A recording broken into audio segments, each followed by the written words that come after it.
Hello, my friends, and welcome back. Thank you very much for being with me again today. Little by little, the people from Sweden and Denmark in charge of the investigations of the Nord Stream 1 and 2 pipelines, how should I put it, terrorist act or sabotage, attacks, you know what I mean. They start vomiting little statements because they can't come and say, hey, it was GG, it's gonna be very bad for a while, and then everything is going to come back to normal. So now we have the Swedes coming and telling us, actually, the entities involved in the blasts of the Nord Stream 1 and 2 are state actors of a certain kind of country that, can I say it? Okay, we don't know yet. It's very complicated. You bet it's complicated, because you can't say it was Zimbabwe from across Atlantic whatsoever. So let's read this little article that I have here. Very interesting article, though. Little by little, these guys are going to come clean, and nothing will happen, obviously. So Reuters. This is from today, April 6th, 2023. State actor involvement in the Nord Stream pipeline attacks is main scenario, says Swedish investigator.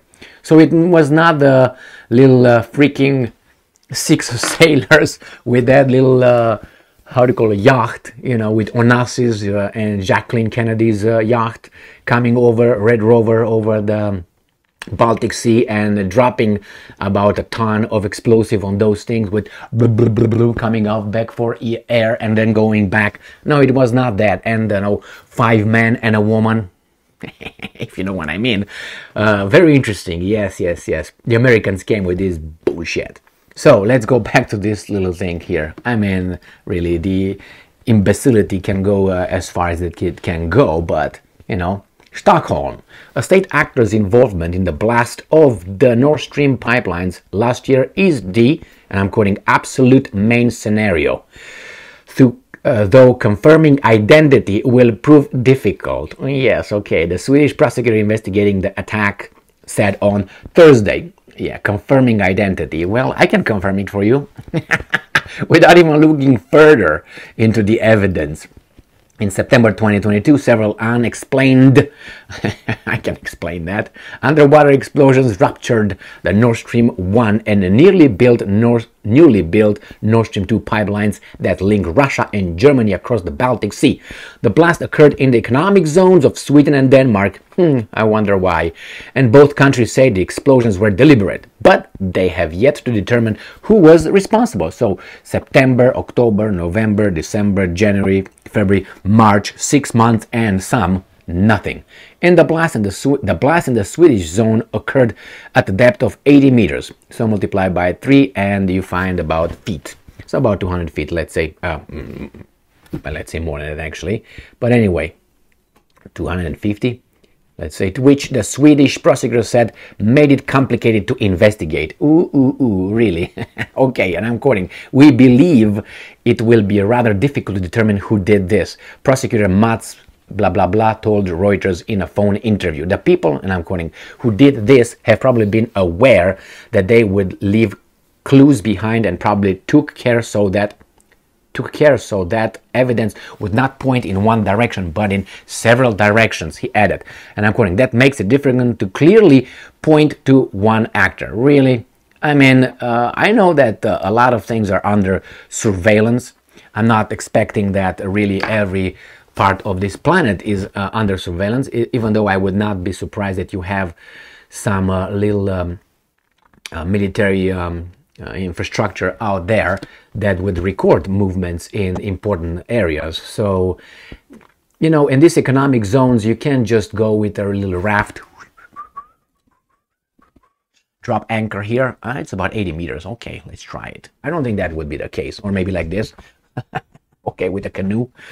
But these guys are just pulling our leg. They just think that we are so tards. And for most part, they are. Not you and I, because you're still here with me. And we try to find out who the hell did it, besides the little Hollywood story with the diverse crew of 6. I don't know if there were any little people involved over there or any other kind of people involved.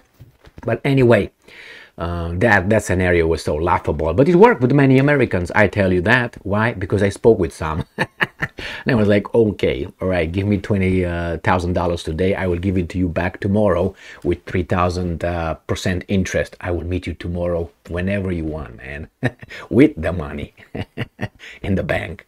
So here you have it, my friends. Little by little, they will show up and tell us. They will not come and tell us. Let's say this is a scenario, okay? Scenario. Let's say they find out it was, I don't know, let's say the United States of America. This scenario. If they will come and say nothing will happen, the Russia will foam at the mouth at United Nations. They will not even care. I mean, other things happened before. Remember the bombardment of Yugoslavia. Russia did the same thing. Nothing happened. They just went ahead and they did what they did. The same with the Iraq war and so on. Nothing happened. So I'm assuming the same thing is going to happen here. And what are the Europeans going to do? They already know they're grabbed by the little balls, click, click, click, click, click, and Germany has no balls whatsoever anymore. So yeah, they will not do anything. They will say, yeah, that was awful, but they will find a reason. Yes, but Russia is bad, we are good, they're the best, so we had to do it, they had to do it, and move on. They will sell this story, and probably by that time, most of the weasels out there will say, pipeline, what? Nord Stream 1, what? I don't remember. Shit, give me my beer. Chest bump, bang, there you go. That's what. Do you think these guys care about the Nord Stream 1? Who cares about it? You got the guns, you got the power. You can say whatever you want, and everybody is going to stay in line. Look at your job if you work anywhere. I want to make sure there's no bombs falling here. So look at the job. If the boss makes a mistake, what do you think is going to be fired? Are you going to fire the boss? What's going to happen? It's going to say, go back to work. I handle it. Do you think the managers will challenge the boss? I mean, put it in the context. We are cowards. By definition, you know, courage is built, and sometimes is from within, is genetic, but somehow you have to build courage to be transmitted genetically. How do you build it? By experiencing things, by exposing yourself. That's how you do it. And if you really believe, and I do believe, in epigenetics, which there's not something that I'm talking about aliens or anything like that, it's scientific fact as far as I know, then you realize how you build that, and that's a trait. You build it from generation to generation. Sometimes you say, how the hell I have this one? Why am I so blah, blah, blah? Well, that could be one of the factors. So, yeah, telling the truth is, remember, it's a revolutionary act under the circumstances. If you remember George Orwell's 1984 dystopian novel, which I obviously recommend you read. If you didn't, I'm pretty sure you did since you're here. So, thank you very much for being with me again today.